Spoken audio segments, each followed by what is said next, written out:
See the scratch, they're painting the scratch, having installing from the crane to sling.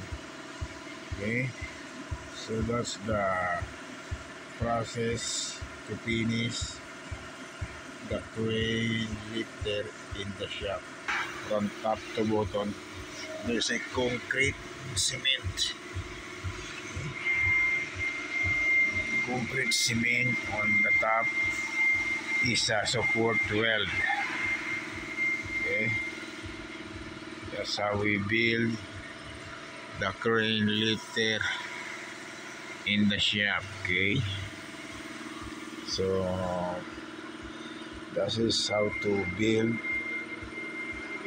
after putting bolt, installing big bolt. Okay, and then painting at the end before putting a big sliding lifter on the middle.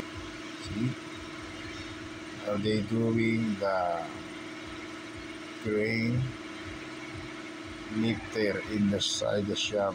We painting the joint, okay, from top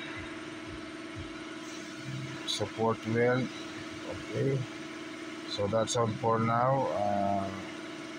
Just subscribe and click the button for notification bell and subscribe. Okay, see you again.